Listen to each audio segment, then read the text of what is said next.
Okay, it's 2:30 and Commissioner Davis is here, so we're ready to get started. So, Mike, we'll start out, turn it over to you, and then... Thank you, Mayor. This is a study session. If you recall what those are, we've kind of taken a detour on our format, and with the need for overflow seating and our typical overflow seating and social distancing in our typical side room, we're starting to conduct our study sessions out here. So as you know, study sessions are a little less formal. We don't call them to order and do the Pledge of Allegiance just yet. These are all related to budget. Finance Director Debbie Pack has prepared the presentation and coordinated with outside agencies to make a couple of presentations to you. So with that, I'll turn it over to Ms. Pack. Thank you. Good afternoon, Mr. Mayor and Commissioners. We do have a couple of outside agencies doing their presentations today, OCCK and Visit Salina. SDI was not available, so we'll put them in the session next week. But I'm going to get started with them right away so that they can be on their way and we can conclude our part of the study session. So we have several members of OCCK. If they want to come up and introduce themselves, go right ahead. Thanks, Michelle. Hi, I'm Michelle Griffin, Mobility Manager for OCCK, and so I will run through our slides and then we'll do our budgetary presentation. So just a few quick things that we've done since last year. So ridership, of course, is down a little bit in 2020. We did have our highest year ever in 2019 all across the board. CityGo was about 280,000 passengers. We served a little more than 41,000 in demand response, and we had a little over 2,300 on 81 connection. Our numbers were lower the last few months. They're starting to pick up though, as we're back to full hours and more confidence.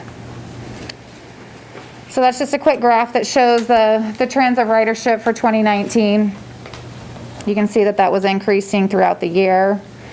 Demand response really just varies on the number of days that are in each month. Our summer months are much higher than our winter months.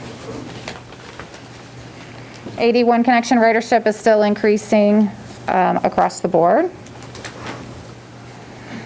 So we can kind of talk about what's happened this year. So we're back to regular hours. We've been doing that for about 2 weeks, I think. We are requiring social distancing on all of our vehicles. We have seats that are taped off on the buses, and then in the vans, we're making sure that we have accurate spacing. As of last Friday, we were requiring masks for all of our passengers. We do have some that we can hand out for those that don't have it for like the next week or so. We're continuing extensive cleaning of all of our vehicles. We've continued free fares again for July, so I think that's the third or fourth month in a row that we've offered free fares, and that's kind of a statewide trend.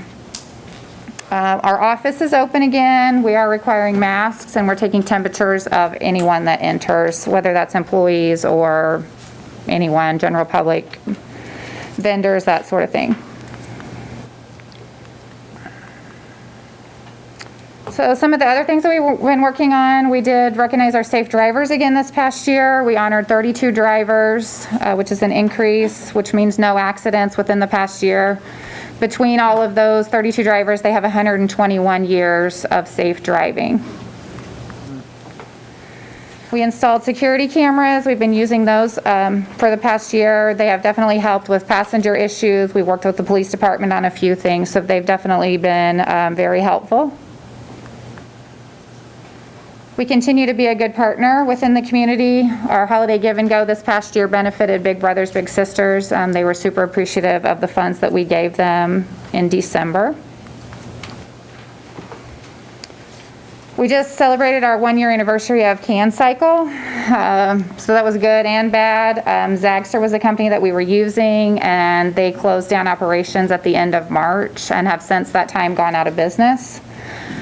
So we are in the process of looking for a different provider to do that. They also did the program in Wichita, which is substantially larger than ours, and they are shut down as well. So we're working with them and Blue Cross Blue Shield to find a new partner, and hopefully that'll take place in the next couple weeks. We've also been a part of IRIS. I'm not sure if you guys have heard about that. It's through the Salina-Saline County Health Department. It's a program offered through KU that is a referral and resource program, so it connects all of the nonprofits and gives us a place to share referrals that we didn't have before. So it helps families, providers, and communities. And I think this has been in place for not quite a year. So you can see that there's a lot of different things that we can get through there. So if we work with a passenger that we see might need some assistance in an area, we can use this and give their information to a different provider. So these are some of the community partners that are in that program. So Community Corrections, Ashby House, Catholic Charities, the Adult Education Center, the schools, and the Health Department.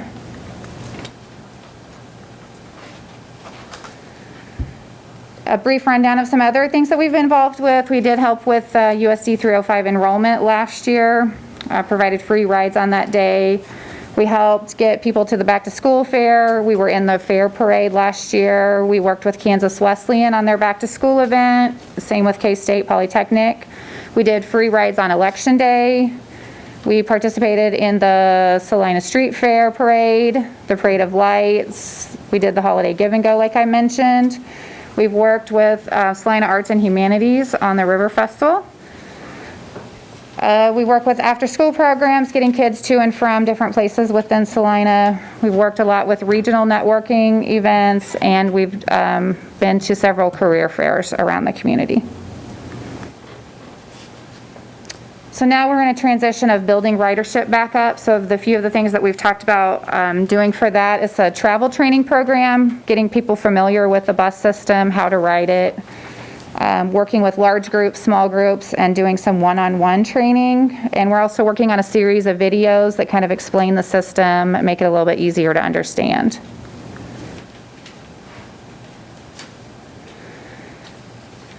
If you've been around town, you'll see that on a lot of our signs, we have these new timetable signs. So one side is the timetable with the map, and then the opposite side is a spot the difference. So it's kind of a fun little educational thing. There are 10 different photos, historical photos of Salina landmarks. With one is the original photo, the second one is an altered version that has some things to look for. This was part of the Salina leadership class and came through a grant from the Greater Salina Community Foundation. We did start out the summer with our Get On and Go Summer Youth Bus Pass. That was the third year that we'd offered that. Since we are doing free rides, we haven't had as many sales, but we're hoping to continue this in future years so we can get more kids riding the bus, getting used to public transportation. Little quick update on 81 Connection. We did add a couple of additional stops in the past year. We still have a lot of people that use this to come to Salina for shopping, medical appointments, and things like that. We also recently just started Can Connect. Right now we have one route from Abilene to Salina.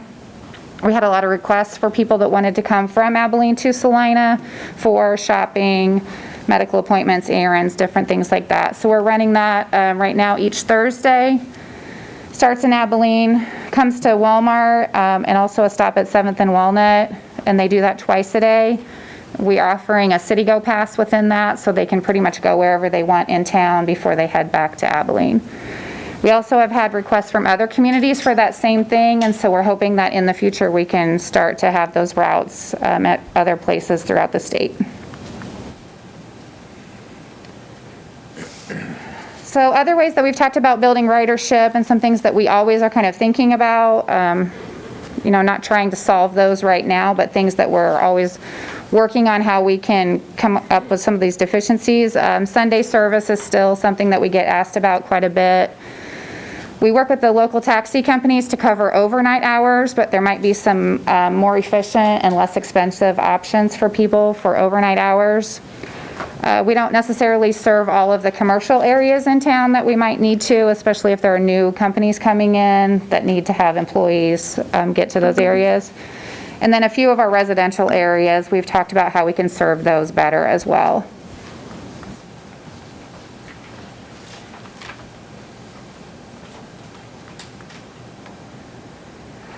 still one of my kind of project goals is to have a trolley downtown. Again, that's on hold until things are a little bit more settled, but we do think it would be fun. We have talked with the Salina Downtown about that, and they're interested in that as well. Just a quick note, OCCK turns 50 this year. We're pretty excited about that. Been around since 1970, providing services to people with disabilities. We did have a lot of things planned, but of course those have kind of gone to the wayside. Some additional opportunities that we wanted to talk about is overcoming the stigma of public transportation. We feel like we've done a pretty good job with that in the past couple of years, but we still have some things that we need to work on. Safety is always a concern for people, especially with human trafficking right now and how that's going on. We still want to continue planning and development conversations about accessibility to transportation, sidewalks, biking, different things like that. Employment is taking a toll. We continue to network and work with different groups. And then transportation after COVID. We don't really know what things are going to look like. You know, transportation across the country has taken a hit. It's not any different here. We just need to figure out what our new normal looks like and how we work towards that, what adjustments we can make to serve Salina better. So we do have a few upcoming projects that we're working on. Pat will talk here in a little bit about our building expansion program. We would love to have additional bus shelters built. We would like to review our existing routes and see where we can make better connections. Like I said, adding different regional connections, getting CanCycle back online, finishing our travel training program, and then just continuing conversations and partnerships with different groups. So that was pretty quick because I was told I had limited time. Are there any questions that you have based on any of this? And I don't know if Pat's going to be addressing this, but are we going to be, excuse me, talking about like the operating subsidies and budget? Yeah. Okay. I do have one question. Sure. And that is, the shuttle program is something you see in the future. It's not working currently. The downtown trolley, I Yeah. guess. Okay. I presume if that came into place, that would include a route past TPAC when there were events there. It would be whatever we would want it to be. Okay. I think that could be a fairly important Sure. service that could provide. Sure. Michelle, do you know what the ridership was on CanCycle when it was maybe at its peak? I don't have those numbers with me. I could share that with you. That was one of the things that Zagster wasn't the best at, was providing reports, so Okay. I can Just get you what I curious. have. Yeah. I mean, they were used. I know Bill Burke was the most used out of all Right. all the bikes that we had. And ironically, recreational was not part of the original goal. Right. But, yep. Right. Okay. All right.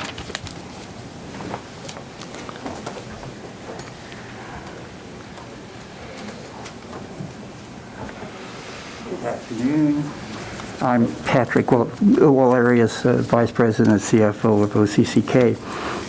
Two items I want to talk to today. You know, I am not used to talking with this mask on, so I don't know if I sound muffled or not. So the fiscal year 20 budget, which we're in now, and then our budget proposal for fiscal year 21. In your packet, I think Debbie has passed this out, that our request for fiscal year 21, which is, when I talk about fiscal year 21, I'm talking about the City of Salina fiscal year, the January through December. KDOT's fiscal year is July through June, so there is a separation between fiscal years. KDOT enacted the second half of this year, where most of the operating expenses associated with general public transportation would be funded at 100%. So therefore, there'd be no match required from us or from the city. We took that into account, as certainly if we looked at the fiscal year 21 budget, because the first 6 months of fiscal 21, which would be the last 6 months of the KDOT fiscal year, will be 100% funded. So our request is for fiscal year '21, as far as the city of Salina is concerned, is the $475,163. That is down, I think our current year grant is $812,000, around in there somewhere. When I say 100% funded, it doesn't necessarily mean everything. Some of the operations 100% funded, some of our day-to-day expenses, the building maintenance, so on and so on. A lot of the overhead items are not funded by KDOT, so we still certainly have to carry on those costs. So the fiscal year '21 budget, again, our request is for $475,163, and that would be for the full year of 2021. Again, the first half of 2021 would be funded by 100% by KDOT. Also, what's going on happened with KDOT this year. Starting in the second half of this year, KDOT assumed 100% of the operating match for the second half of this year, 2020. Again, that's not all of our operating costs are covered by KDOT, but the majority of them are. We came up with, we think, we can give the city a credit back on this year's contract of $338,000. Which is the first 2 quarters of this year has already been paid by the city. I can get with Debbie and work out the details on how much is still left. The city would pay us for the third and fourth quarter. I want to get into jump subjects for a second. As you know, we're starting on our building expansion project. It's been on the drawing table and in the planning stages for over 2 years. We're finally getting it off the ground or off the drawing board. We hope to start taking bids the end of July. One thing that's happened for the 2 years since we've submitted our estimate to KDOT, certainly costs have increased. Labor has increased, material has increased. COVID has made a lot of materials very, very difficult to find. And just the cost of living over the last 2 years have increased our costs. We are looking at the first estimates, that are kind of the final estimate that we got from Donnie Mars at the DMA Architects, was about 600 and some thousand less than what our original estimate was to the city and to KDOT. I have spoken to KDOT, the Office of Public Transportation. They are willing to come up with additional federal and state dollars, but I will have to come up with the match. So with the City Commission approval, I would like to take some of this credit that I'm offering you back and use it for the match, the additional match we're going to need to complete the building exactly how we want it completed. At this time, I don't know what KDOT is going to give us in additional funds. We won't know until the 1st of August when we get the general construction bids exactly what the project is going to come in at. It's a lump sum bid. So we'd have everything covered under one bid, which would be the demolition of the existing building and then the construction of the addition. So that is kind of what I'm hoping that maybe the commission will consider, is some of the credit that we're offering back to the city that we can use for additional match. Now, the match would be 20% on top of whatever KDOT gives us. So, like I said, we're about $700,000 less than what our original estimate. So mathematically, I don't know what that would be, because I'd have to wait and see what KDOT is willing to give us. Again, the project is scheduled to be bid the end of July. Hopefully the construction phase can start by August 1st. Probably 9 months construction, so we're going to go in the fiscal year 21. And of course, you know that the city has allocated $233,000 for the initial estimate on this. So that is going to, what has been budgeted this year, allocated this year, of course, is going to roll over the fiscal year 21. So that's kind of where we are, budget-wise, where we are in the building-wise. Kind of update on KDOT. We don't know for sure The city's budget always includes a couple match on 2 City-Go vehicles. We don't know for sure if KDOT's going to match the vehicles at 100% like they are for operating. So if they do, that could be a little bit more credit. So, questions?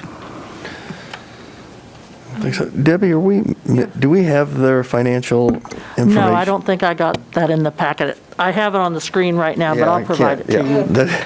But I know you're- I was sorry. thinking, man, I don't remember seeing that this Okay, weekend, I'm so, sorry. okay, so until I review that, I don't think I have any questions at this time. Is anybody else?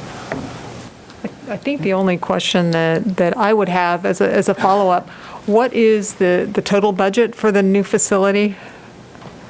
For KDOT, I mean, for OCCK's For transportation? the total cost to construct the new garage and, Right at $3 million. okay. The agreement we have with KDOT is $2.3 million. Okay. And of course, they would put up 80% and then 20%. Half of the 20% has been obligated by the city. OCCK is putting up the other, or 10% of that match, so. Okay, so so that would be around 300,000, and that's where you were talking about in terms of taking that credit and applying it toward our match. Am I understanding that correctly?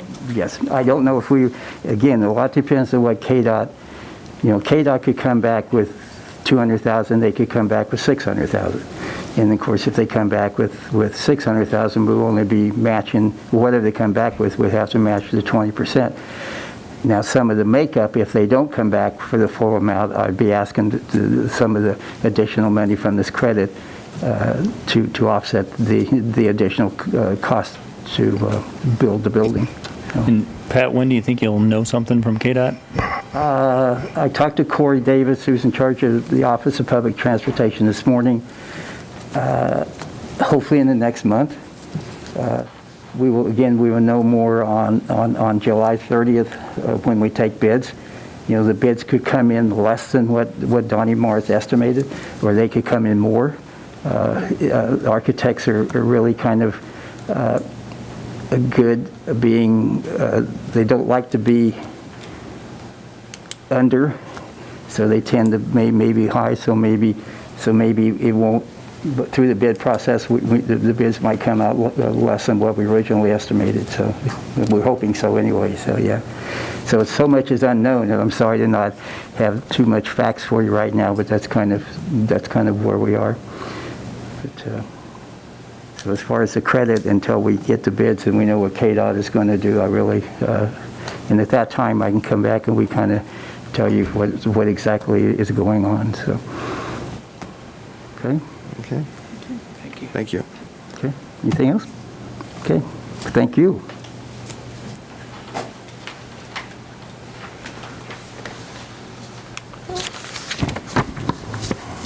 Are there any more questions for OCCK? Okay, then I think we have Sylvia from Visit Salina. Let me get her PowerPoint up here. Excuse me, Mayor Hoppick, are we going to be then getting the budget information Yeah, from, will you email We'll that get to us? that, Okay, yeah. thanks, I just, make sure.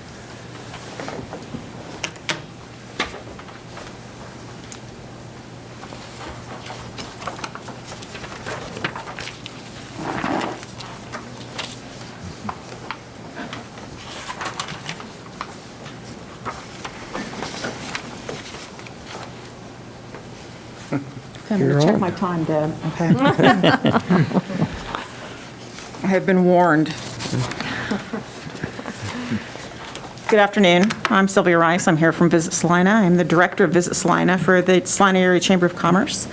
Thank you for the opportunity to report to you about several things. Some of the activities we've been through, some of the emotional roller coaster that we've been through in the last several months like everyone else, and kind of what we're looking forward to in 2021.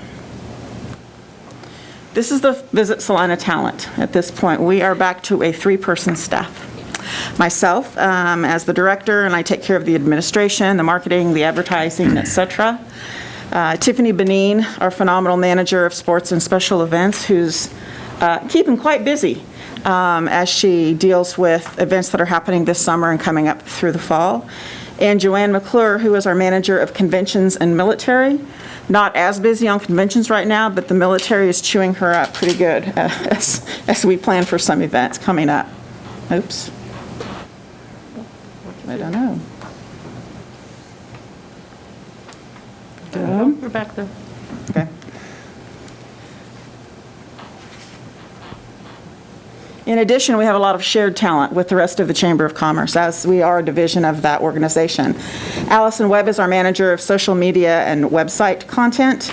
Sandra Cole is our accountant, and Eric Brown is our president and CEO. And I need to say that the other staff at the Chamber also jumps in where they can.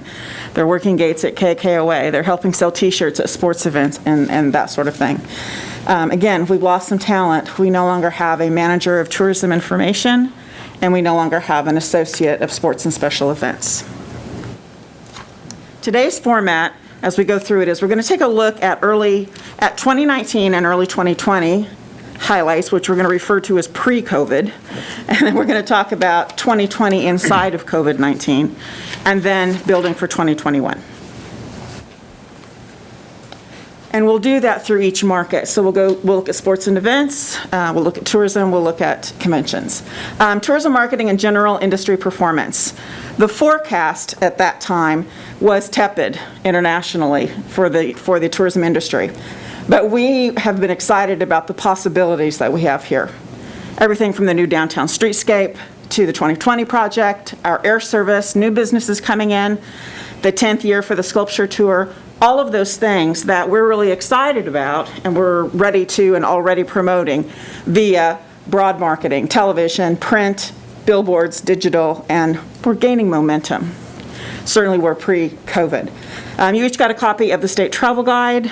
We have both paid space, a page and a half of paid advertising with a lot of partners. But we also got 2 pages of editorial copy, which is phenomenal, and it was exactly the kind of thing we wanted presented. Our arts vibe, the downtown excitement, that kind of thing. So at the end of 2019, citywide, our occupancy was being reported to us from Smith Travel Research at 57.3% with an average daily rate of $78.60. Our revenue per available room was hovering around $45. And again, the 2020 STAR forecast was 0 growth to a dip, and flat is the new up. Looking specifically at sports and special events. New in 2019, we hosted the first HAP Dumont tournament, and they rebooked for this year. That's a $155,000 piece of business. KKOA returned to Oakdale Park. That's getting closer and closer to that $1 million mark. We have been planning for their 40th return this year, their 40th year anniversary. We invested heavily to digitally promote Salina Fieldhouse to target markets, identified $2.2 million that came into the community via tournaments at Salina Fieldhouse, and most of those events were back on the schedule for 2020. Kansas State High School Activities Association, state events for wrestling, basketball, softball, baseball, golf, volleyball, and football were on pace, 19 and 20. And we were chosen to host the first ever girls wrestling championships. Cumulatively, those KSHIA events on an annual basis bring us a little over $2 million to the community, 2 to 2.2 million.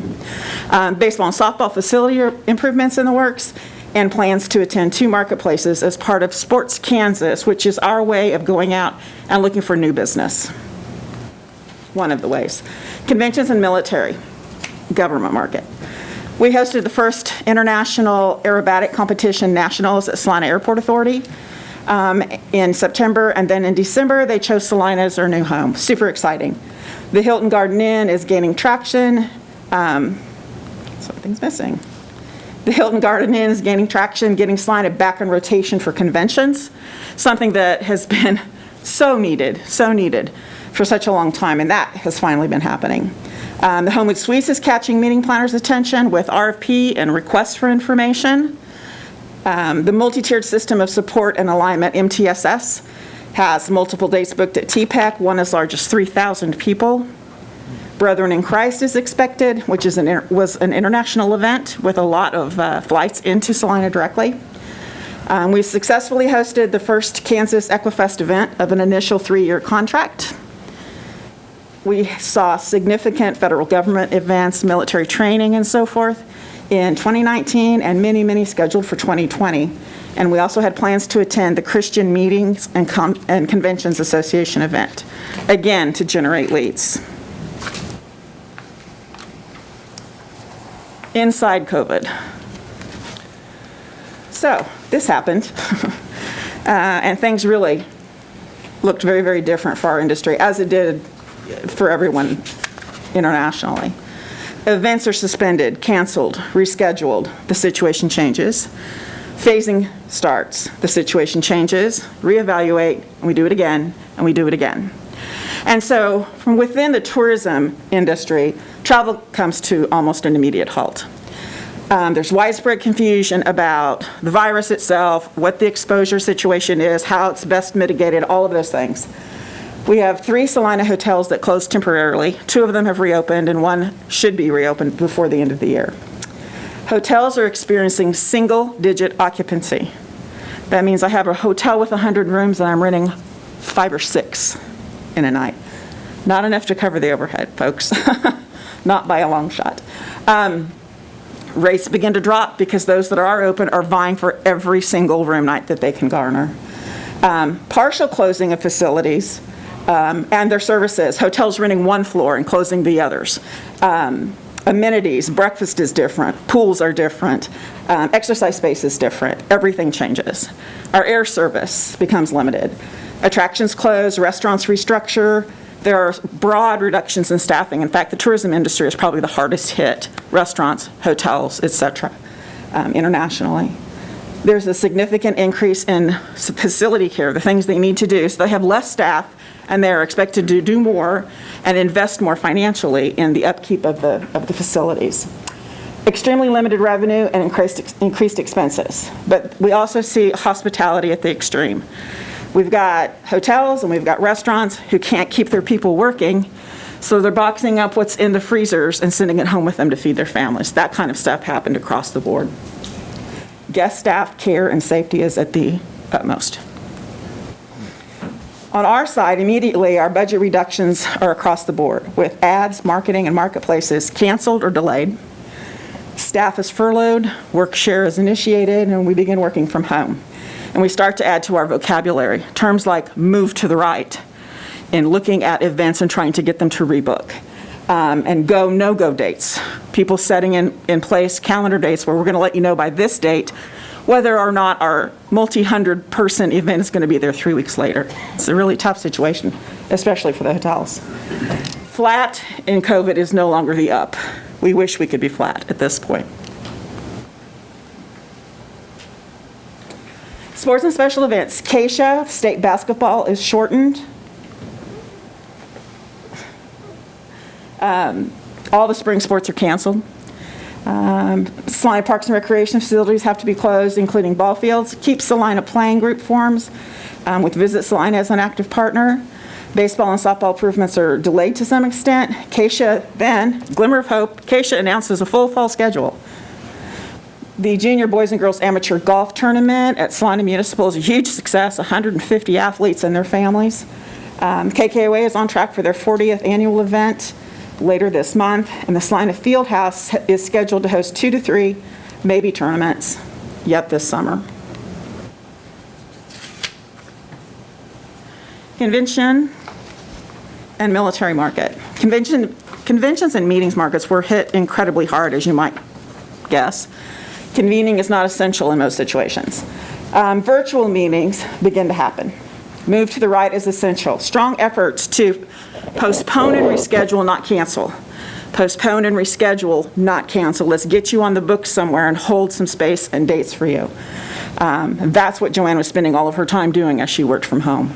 Brethren in Christ starts to reconsider the 2020 event, and ultimately they postpone until 2022.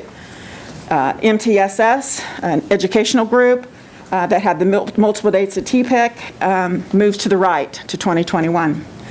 A meeting planner event to feature the best of Salina for conveners is tabled with dates to be determined. Many cancellations at all venues. By early April, we've tracked nearly $3.3 million in convention and meeting business that we've lost for 2020. The IAC Nationals begin consideration of postponement. Their go, no-go date is in August. That's when we'll know if they're going to be here in September. Significant federal government events are still scheduled for 2020. Their go, no-go is later this month. That whole calendaring situation of, no, let's not cancel, let's get you on the books, let's get you on the books. Incredibly difficult, but that's really what our whole emphasis has been. Adjustments in building for 2021. We'll look at a few statistics here. Again, with Smith Travel Research, the hotel performance, April is the most current information that we have at this point. To give you an idea, our occupancy this year for April was 22%. Last year it was 67.9. That's a 67% drop. Our average daily rate was $59.61. And I'll be honest with you, I was surprised to see that it was that high, frankly. Last year it was $76.17. That's almost a 22% drop. So our revenue per available room currently is $13.10. And last year it was $51.75, a 74% drop. If you look at the year to date, the percent of change from January through April of last year to this year is a 37% drop. Our average daily rate is just about 7, and our RevPAR is 41.5. So you can see what a toll the April business took, and we're not out of the woods yet by any stretch. When you look at the Department of Revenue's transient guest tax data citywide, in May only this year, that was $46,567. That really reflects the rooms that were rented in April, if that helps. Last year for the same month, it was $183,000. So you can see that's almost a 75% drop. And then our year to date, again, we're at about a 34% decrease. Again, staffing, as we're looking to 2021, we won't be bringing those 2 staff positions back. In marketing and servicing, every expense is on the table. It's no longer, yeah, that sounds good, let's do it. It's a much bigger pitch from staff to me and me to Eric in order to make those kinds of suggestions happen. We're trying to sublease billboard space that we're under contract to, that we cannot get broken. All travel, marketplaces are off the table. We're not doing that. And all of our advertising and marketing expenses are being cut dramatically. Our service packages for bids, from a financial standpoint, is being cut, certainly. But our goal is to try to maintain that good level of service, that great level of service, and fostering those relationships with our past and potential clients. Our partners, our vendors, our peers. And I have to say here, when we talk about relationships, every year we tell you this industry is relational. I'm here to tell you we were in a lot better position than a lot of communities and CBBs when people like Joanne McClure and Tiffany Benin are on the phone. And they've been here, and they've been doing this, and these people know them. We were a lot more successful of moving to the right than a lot of our peers who just lost the business. That's why it's so important. We've learned to do a lot with a lot less, including dollars into the Visit Salina designated reserves. This year, we will deplete that completely. And so we will have to begin to build that again because we've got commitments going into the future. And to be honest with you, at this point, the Chamber's on the hook for those, and that's really not the way that it's meant to be. You have in front of you the budget, which obviously you can't see here, but you can see it in front of you. That's the budget that I submitted to Deb at the end of May. As you look at that, and if you look specifically at the income, you see several items of income that are not transient guest tax. Those are dollars that we earn in hosting events and so forth, but we reinvest that money back into those events. And most of the time, it's not even a break even. I'm suggesting that for 2021, or at least I was suggesting at the end of May, that in 2021, $714,338 was appropriate in trying to hit in 2021. If I was to redo this today, it would probably be less than that, but I'll know a lot better when we hit all these go, no-go dates, because those events that I've specifically pointed out, accumulatively, just into our budget, we're probably looking at $60,000, $70,000 in transient guest tax. It's a large amount. The CARM, Cultural Arts Regional Marketing, and the Kenwood Oakdale Marketing, I've budgeted those as a come in and a come out and a go out, just as a pass-through entirely, which is kind of how I think Debbie does on the budget as well. And so when you look at this very closely, I'm going to talk a little bit about how I got to $714,338. The process was I took a look at what I knew. This time last year, I told you I thought we'd do $850,000 this year in transient guest tax, which seems unbelievable at this point. We ended up in 19 at hitting 848, with the STAR report kind of telling us it's going to be a dip. We went into the year with an $820,000 budget. We had all the usual variables from the economy to worldview to what's on the books, even the weather, but now we have COVID issues on the list of variables as well. Post-COVID, we reevaluated our budget and we reduced it to $451,000 for this year. We got to the numbers that we did by looking at what are the COVID mandates, what's the recovery timeline going to look like? We don't have the answers to that. What's the changing traveler psychology going to be? If business is open and events are happening, does that necessarily mean that family's going to come, A? And if they do come, does it mean they're going to stay, B, et cetera? Those are things that are difficult to track ahead of time, obviously. Changing markets and demos. We're not going to have motor coach buses this fall. We're probably not going to have a lot of senior travel this fall.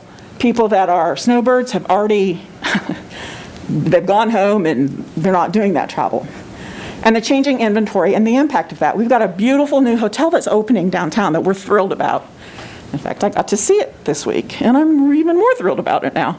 But to be realistic and responsible, we have to recognize that with the Star Bonds project being what it is, all of those tax dollars are going to go towards the Star Bonds relief. Hopefully in a short amount of time. Frankly, I think it will be shorter than what we anticipated. But while that happens, we can't expect them to create 100% brand new business. So there's going to be moving of chairs on the deck, so to speak. And we have to think about that when we're doing our budget. So we may see a little bit of a dip there. That's how I got to the 714. So while we don't really come to you and ask for a specific dollar amount, because based on our contract that we've had since the 80s, we've always been at a 3% of hotel room revenue. And so what we would ask is that we remain there. We understand the process of rising and falling with the tide. Obviously, if we didn't understand it before this year, we certainly do now. But that 3% is what we feel like we need in order to have a program. As I said, if I were to do the budget again right now, I would probably lessen the transient guest tax.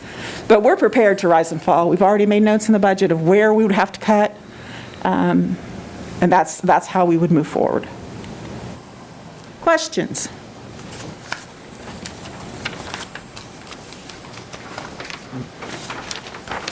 While you're thinking, I will acknowledge that Sylvia and her whole group have just been absolute troopers. I think their experience at however many years it's been, they fully understand it. It's our whole conversation's been it's a pass through, and what do you think the pass through is going to look like? And they've had to make as hard a decisions as we've had to make, if not more so. And I'm a little glad she went first, because what you're going to hear from staff later is very similar. A lot of uncertainty. We don't know what the future holds. We're trying to factor that into budgeting, but that's kind of where we find ourselves right now. I keep looking for a crystal ball and buy, sell, trade. There's not one there. If you have questions after you look, always happy to have a conversation. Okay. I'm not sure what my voice will do, but on a typical tournament, where does most of your income come from? I mean, it's not like ticket sales. Are you talking about the income that's listed here? Yeah. Yes. In some cases, if we're the host agency, we get a percentage of the gate, a percentage of the program sales, a percentage of the T-shirt sales.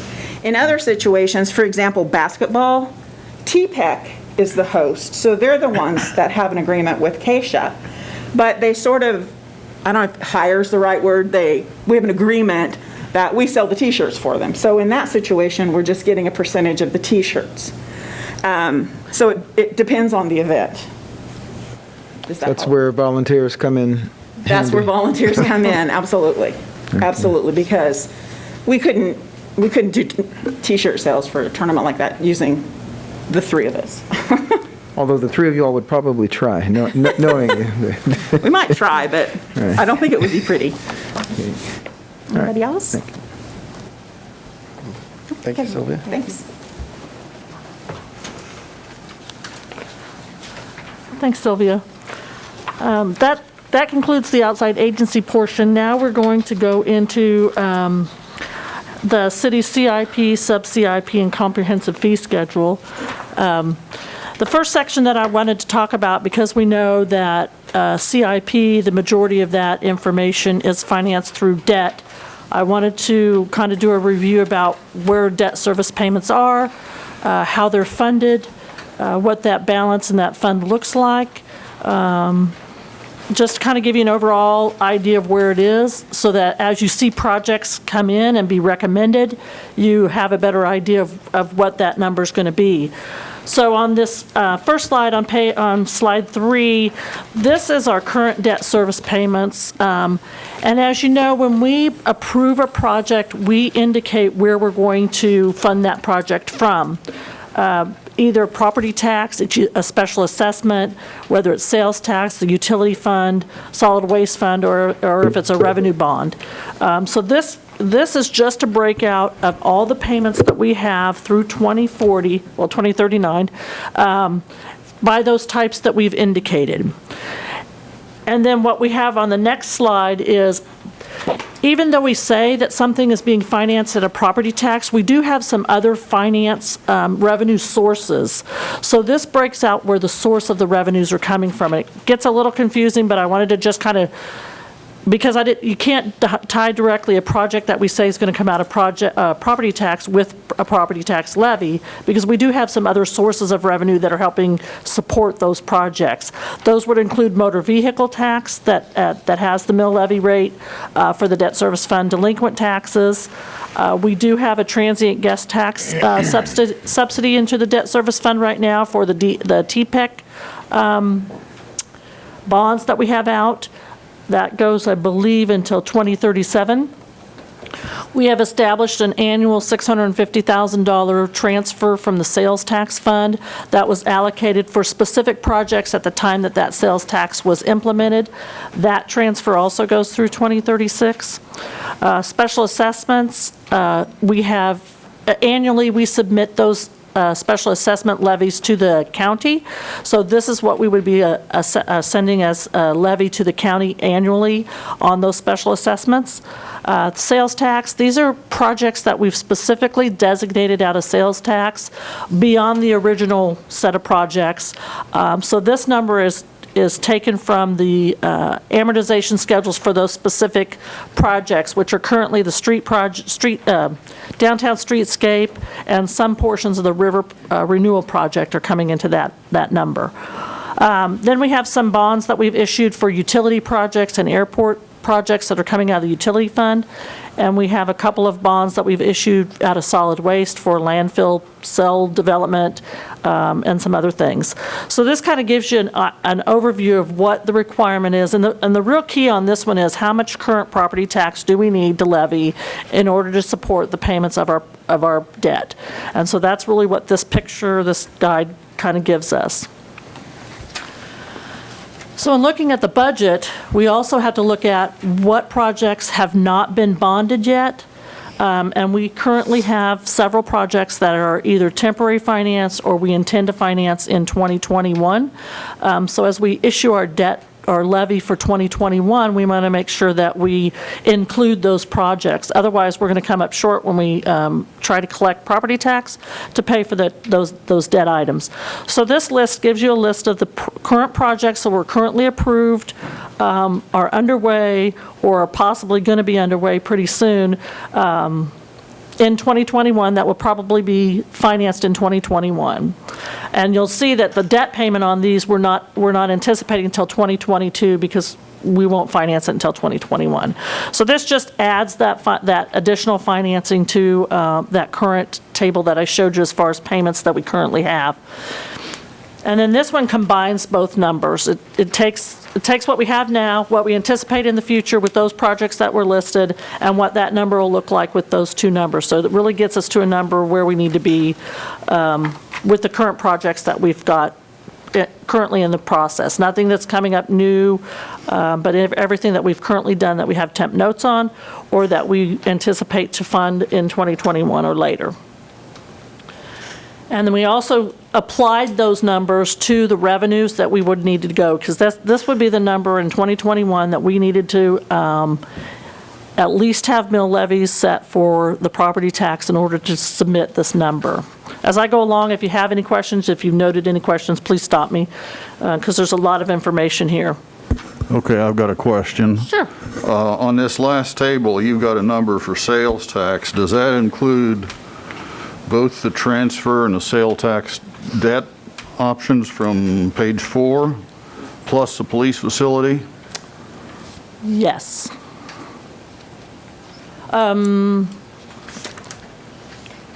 It does in 2022. Are you looking at slide 7? I'm looking at slide 6, total debt payments, compared back to slides 4 and 5. Yes, in 2022, that would include the police training facility. It's not enough, I don't think. We have it at $560,000 a year, roughly. Police, but you were going into that for 2022, 240 plus 972. Okay, plus 560, okay. Does it look right? All right. There's a lot of numbers, so keep me honest here. We would anticipate that we did include that, yes. And then the graphs kind of just give you an idea of where we, just graphically, where we are currently. The upper left-hand graph is the current annual debt by project. The graph on the bottom shows you how those numbers change with the 2021 funded projects. This is the same graph for the revenue side, where the revenue's coming from without the 2021 projects and with the 2021 projects. And then this one is just a graph that shows you where the mill levy's been. So I assumed for this purpose that the mill levy would not change for 2021, and it would stay the same for 2020. That could certainly change, but it shows you the volatility in that mill levy as we've done projects, or we've had excess, or whatever. We've changed that number up and down over the years. So then we wanted to take a look at what our fund balance was. We recognized that our fund balance was higher than our target, and so we were trying to come up with options, and it's hard to know exactly today what our fund balance is going to be at the end of the year, but we're trying to kind of make those projections to see what we believe that fund balance will be. So at the end of 2019, we had a fund balance of $1,089,000. We've collected those, the collections to date, payments to date are all through June. So we will obviously have more money coming into that fund. We do have a large payment on October 1st, and we are anticipating a transfer from sales tax. So at the end of the day, we anticipate our fund balance to be over $1.48 million because we'll have additional revenues that aren't included in that number. According to the tables above, we anticipate we need about $2.5 million from property tax to pay debt if all of the other sources come in as budgeted. As we know, we have transient guest tax in there, which is very volatile. We have property tax, or delinquent property tax, motor vehicle tax, so those are still unknowns. So some of the options we came up with is we could reduce that mill levy rate in the debt service fund. We could shift that mill levy rate to the general fund, which would then help us to bolster that fund. We could leave the mill levy rate as it is currently in the debt service fund, which may enable us to debt finance less in 2021. We could take that fund balance, and instead of issuing, say, $7 million in funds, which would be our current temp notes, we may only have to fund $6 million. The one thing I would note is that, and this is what I'm showing in option 3, when we raised the mill levy rate in 2020, we kind of dedicated a portion of that mill levy rate in the debt service fund for the radio project.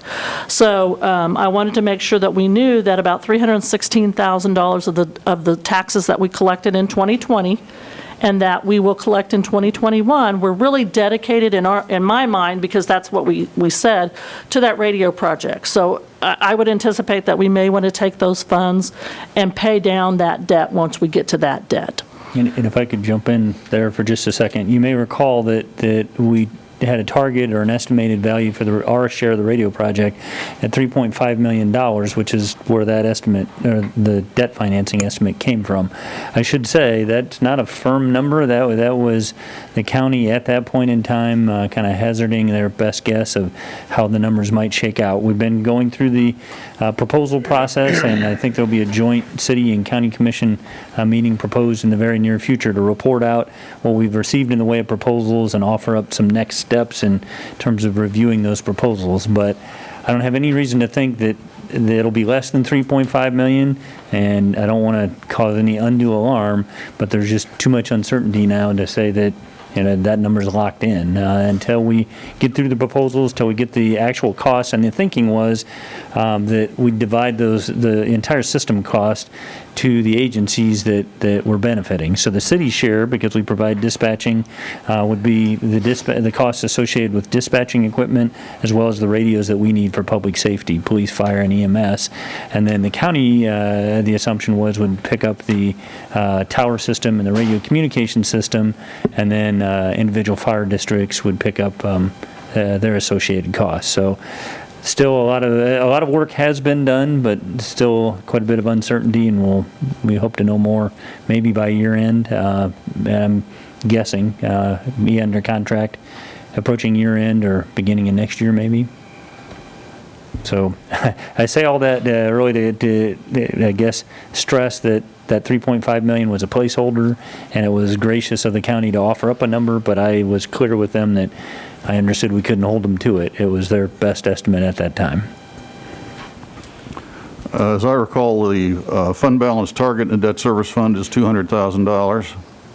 That is currently where it's set, yes. Yeah. My inclination would be to consider increasing that to 500. It's been at 200 for at least 25 years. And it's probably time to up that a little bit.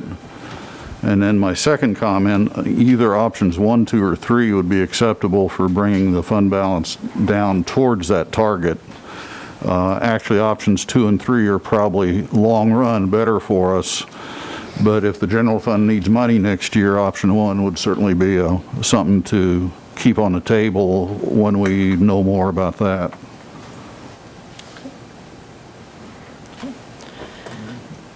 And we will bring that back to you when we start talking about issues and options to make those decisions. We'll put those in those options when we bring those forward to you as you recommend them. So then what we did, we took a look at CIP program, the CIP program for 5 years. As you know, there were several projects that got postponed from 2020 due to COVID. So we did put those back on the list for 2021 moving forward. As well as the bridge, that would be the bridge, TPEC floors, the radio project that has not gone forward, the beginning construction of the river renewal, and the purchase of the water rights for the river renewal. The one project that we added for 2021 was the Heritage Hall HVAC controls, which was submitted from TPEC for 2021. The 2022 projects are the same as they were last year. The second kind of phase of the river renewal project, 2023 includes the third year of that project. 2024 and 2025, there are no specific projects out that far. There were some other items requested that we did not put on the recommended list that you obviously have the choice to add or not add, as well as any of the items that we've added on the list that we gave you for further consideration. The new ones this year, well, they're not all new. The shelter pavilion at Oakdale Park. fire alerting system, and a relocation of fire station number 4. Ms. Peck, on the T-PEC on the HEVAC, was that replaced when we did the renovation to that? I thought we put new HEVAC in there. I was looking for Chris, I don't see him. Let's see if I have. The Heritage Hall equipment was not replaced as part of that renovation. Okay. But there was some new, but it just wasn't Heritage because Correct. Okay. Correct. But Okay. Heritage Hall was not done in that Okay. renovation.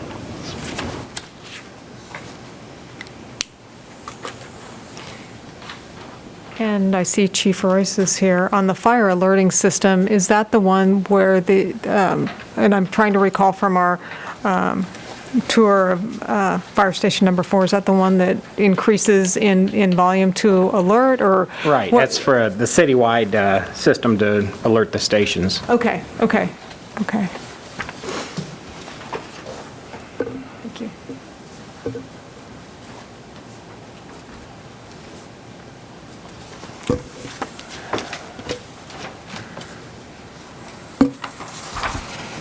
Any other specific questions on those items?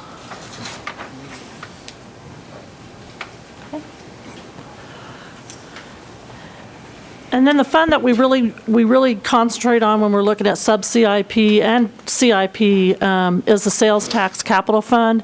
As you know, we have allocated $500,000 for parks maintenance out of this fund, $50,000 for hike bike trail, $3.2 million for streets. We have some funding eligibility for purchase of vehicle and equipment, building facilities improvements. So I think it's important that we see where this fund has been. As we know, it's pretty uncertain where this fund is going to go. We'll talk about that a little bit more when we do our financial update in the regular meeting. But I just wanted to show you kind of where the fund's been. It's kind of fluctuated a few $100,000 over the past 5 or 6 years. Don't let the 2020 actual through May 31st get y'all excited, because it's actually doesn't have most of the expenditures in there at that time, because it's just a timing issue with all the transfers. But at the end of 2019, that fund had about $1.8 million. We would anticipate that it has about $1.5 million in at the end of the year. So as we looked forward, going forward for 2021, what we did, and these are the assumptions that we made, was we assumed that our revenues for this fund would go back to what we had in 2019. We didn't anticipate it'd be higher than 2019. We anticipated we would reach 2019. We allocated the same amount that we have allocated for vehicles and equipment, CIP planning, and those other items in this fund as we looked through the fund. And this next slide is the one we've seen many times that just shows kind of in priority order from left to right, what's committed through debt to, on the right, the more items that we kind of have a little bit more leeway with if we wanted to reduce those allocations or not.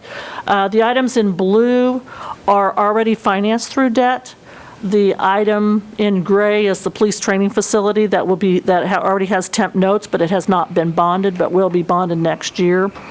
And the items in white that are not highlighted are not committed at this time. So that kind of gives you that. Now, one of the suggestions that we talked about, and one of the ideas we came up with, was that you have the ability to change where you want things paid from. If you chose, for example, to take the police training facility out of sales tax to allow more funding for the river project, we could do that. We could finance it for a longer time because we know the sales tax sunsets at 2036.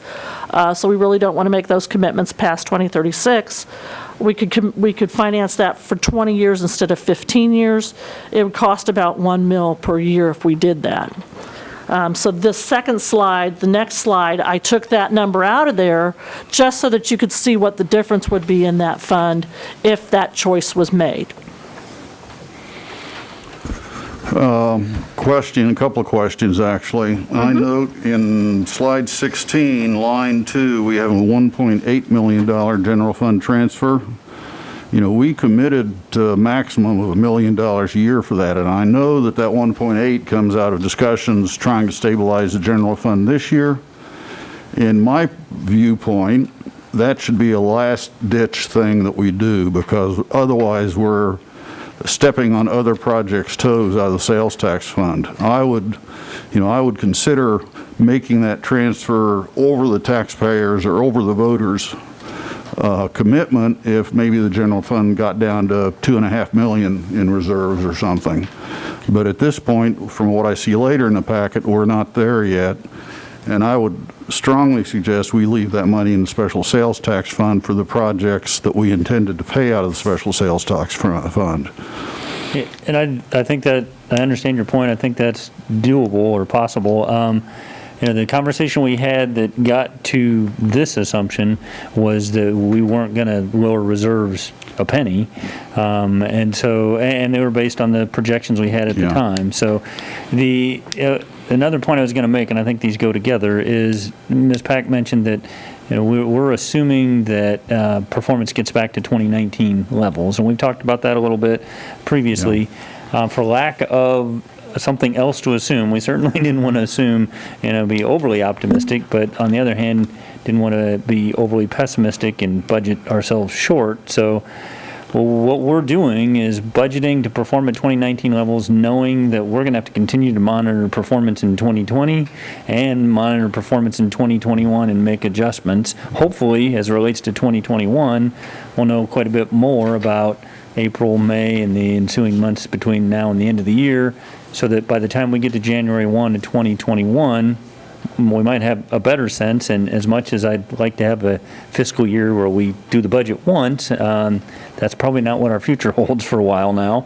We're going to have to continue to reassess and adjust. And with respect to that transfer, I see us doing the same thing. And we're going to have to continue to have conversations about what are we seeing on a month-to-month basis in the way of performance. And then to your point, if performance is bad enough, then we have a conversation about whether we make that transfer. Okay, and that's my point. I don't want that just to happen automatically and then suddenly, Right. I mean, we kind of put it there as a, we're keeping this in our hip pocket kind of thing. And I hate to see us commit money out of that fund that goes beyond the representations made at the election. I would rather keep us on track for whatever projects we had scheduled. My other question in relation to that has to do with the PD training facility. Is it if we shift that to the bond and interest fund, is it possible that a part of that could be absorbed within the existing levy? In other words, you say it's the equivalent of X number of mills, but I'm not sure if that really happens. If we manage that fund to its target, we might go several years without doing that levy. And again, my point there is that facility was added to the sales tax, and it really was never specifically included as a part of that funding scheme. It got added at a time when, you know, my perception, I wasn't here then, but my perception is it's money that's available, we can build it out of this, but that also kind of robs other pockets out of that fund because it was pretty well fully committed at the time that it was established. So I think we need to work on that a little bit more and see if there's something we can do to try to finesse that a little bit, again, with the idea of protecting this fund for the original purposes. I'd say your description of how it ended up in the sales tax fund is a fair assessment. We can certainly look at what it might take if we wanted to fund that out of the debt service fund. And just to follow up on your questions and comments about the amount transferred to the general fund stabilization, if we were to remove that extra $820,000 from that, that would bring us in to under $6 million in our general fund reserve, and I would assume that that would then have some consequence in terms of our bond ratings? Or does that need to be, when we revisit this, does that need to be one of the things that we take into consideration? We can certainly look at, we have a Moody's bond rating, and they are very specific about things that they're concerned about. I don't recall off the top of my head if fund balance was specifically one of those. I don't want to say it was, but I go back to what Mike said. We may get to the point where we won't have to hit fund balance even without that. I guess my question would be, are you more comfortable taking it out of the presentation so you kind of know, or would you be more comfortable leaving it in? It's fine leaving it in. I Okay. just want to achieve an Maybe we need a footnote. understanding that before we pull that trigger, we Right. need to have a discussion. Absolutely. And Moody's does look at fund balance, but they're Yeah. very cagey as to how they look at fund balance. So Right. you really never really know what they're thinking. We certainly, if it's helpful, we could certainly footnote this table and anything else that we do that makes that note.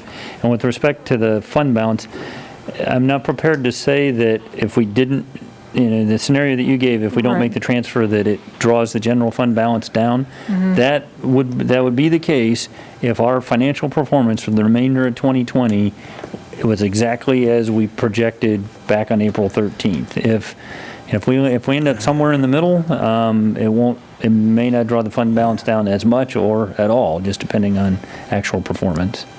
Yeah, not knowing where our sales tax and property tax are going to land, I think we're going to be juggling some things as we get towards the end of the budget. So I think we'll just have to, I think what Rod's saying, or Commissioner Franz, is that we're just going to have to start trying to weigh some of those as we get there. And Well, Commissioner Franz made another comment that got my attention, and that was the project schedule.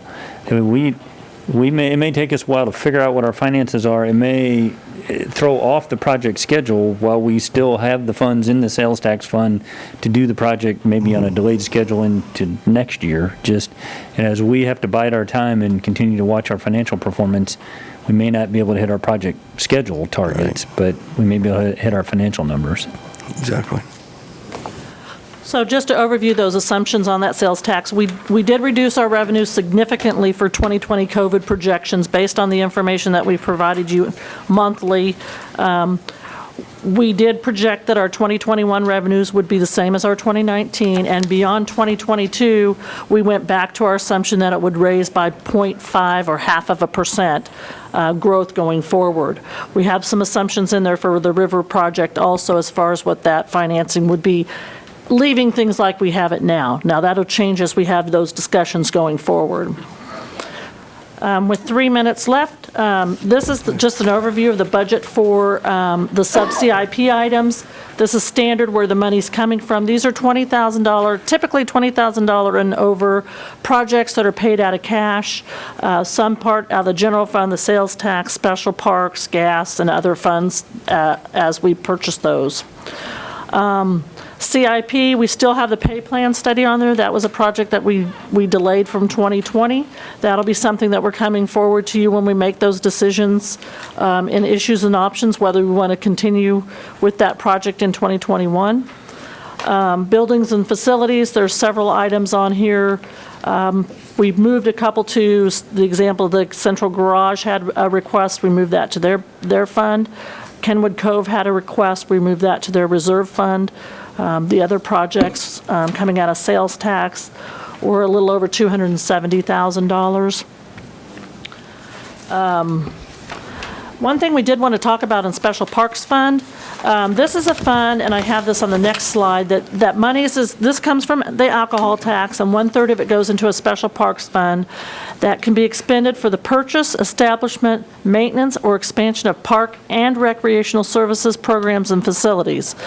So we are recommending that we take the request for purchase of mowers for the Parks Maintenance Department and buy those out of the fund in 2021. This fund has a balance of a little over $348,000. We have a remaining budget in there, so we anticipate it'll have about $255,000 at the end of 2020. With the revenue that it typically gets in, about $180,000 to $200,000 a year, we anticipate that this purchase would be very, very doable in this fund. We'd like to also think about going forward, taking that funding. It was typically used for the replacement of park equipment, so playground equipment. The Parks Department was trying to do 2 to 3 parks a year. They haven't been able to really do that consistently the last couple of years. But what we'd like to propose is that we continue to do a park replacement every year out of this fund, but we take the other portion of that funds, say half of that funding, and do some sort of long-term replacement program with that. If you look at their list of items that they're requesting and the list of items that they have, their equipment is pretty old, and we need to get a plan. And that's what we're trying to move to, is how do we create a plan for some of these requirements? So that's something we'd like to have you think about. So, and if you want to stop at 3:45, I would like to pick up on that a little bit if we do have time to have some more conversation after public comment. Okay, do we have any public comment? Looks like mostly staff. Kind of building on Ms. Pack's comments, I think I've described to you that I feel like our vehicle and maintenance, or vehicle replacement is like whack-a-mole in terms of just trying to address the worst problem or the highest priority. And public safety is in a pretty good routine of replacing patrol vehicles and ambulances and emergency equipment. And parks, it just historically does not rise to that same level to kind of take priority. So we've talked quite a bit about, and Ms. Pack said that the equipment's old. A lot of their mowers are 20 plus years old. And so if we could ever get into a routine schedule where we know what the life cycle of the equipment is, we know what the annual cost is, and we can kind of get that normalized, I don't think we'd find ourselves in a situation where we have 20-year-old mowers. But if we just wait for the worst piece of equipment to break down, and then we try to find a funding source for that in that particular year, I'm not sure we'll ever get caught up. And so that's why we're proposing taking half of the special parks revenue and trying to spend down that fund balance a little bit and finance the equipment over time so that the debt service matches up with the life cycle of the equipment, and we can get on a better replacement schedule. And I don't know, I guess my sense is, in terms of looking at the statute that you supplied, it's difficult for me to get that to align with vehicle replacement. And I mean, if we need to get more realistic about what we need to be dedicating toward allocation to replace, good grief, a mowing deck from 1997, I don't know. I think that might warrant further discussion about other ways that we can do that. I mean, if we aren't funding parks equipment where it needs to be, I don't know. Just reading that on the surface right here, I don't look at that as a fund for getting mowers and such. To me, it strikes me as more enhancing outdoor experiences and recreation programs for our citizens. Well, I understand your point. I guess we were drawing on maintenance as being the source of it being eligible. And, Right. And I know we're desperately looking for any. That's the other thing I was going to say. I understand the desperation. For lack of being able to Yeah. find an alternate source. Right. I would say that is the way the fund has been treated in the past. I think it's been oriented more towards programs and direct facilities, but maintenance would clearly allow us to buy mowers with that. And if you think about it, you don't have much of and not to pick on anybody in particular, of a soccer experience if the grass is a foot high. Right. So there is a tie to programs, even doing things like buying mowers. And until recently, we didn't have dedicated sales tax funds of $500,000 a year to put to address the parks master plan either. So that helps give us a little bit of relief.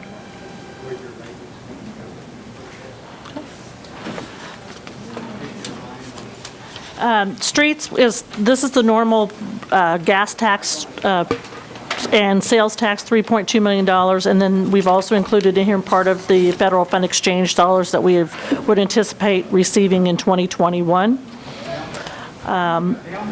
I have that in there twice, I apologize.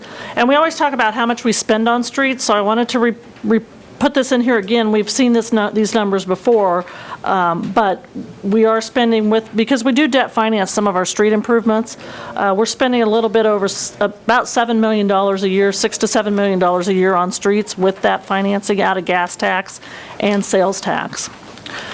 System enhancements are from the Utilities Department. Ms. Tasker submits these projects at the beginning of the year and then gets these done throughout the year. These are all out of the utility fund. Vehicles and equipment is where we struggle. I know Mr. Scragg talked about this. We may want to skip forward to slide 30. I think this is important for everyone to see.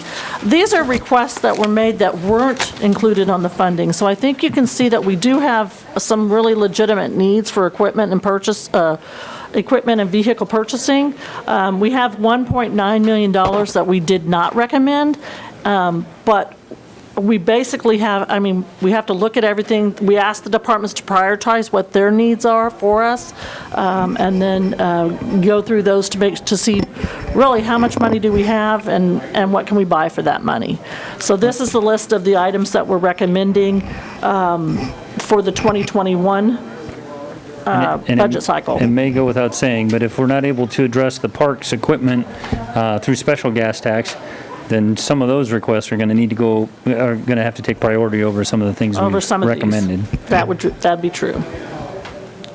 I think this is probably a good place to stop if you want to, because this will get into the comprehensive fee schedule, and we can certainly pick that up at next week's study session. So, are there any other pieces of information that you want us to? I will bring forward, if I have any more additional information on that Special Parks Fund, to see if I can get guidance on that for you, Commissioner Hodges.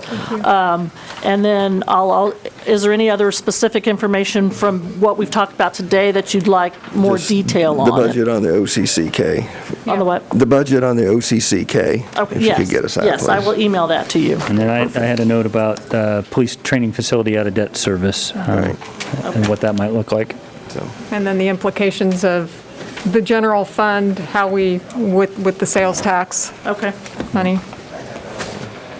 Okay, we'll be back I in think here. we'll see that in my presentation in the meeting too. I think you'll see that those numbers are, what those numbers are doing too, so. Okay, we'll be back in here at 4 o'clock for the regular meeting.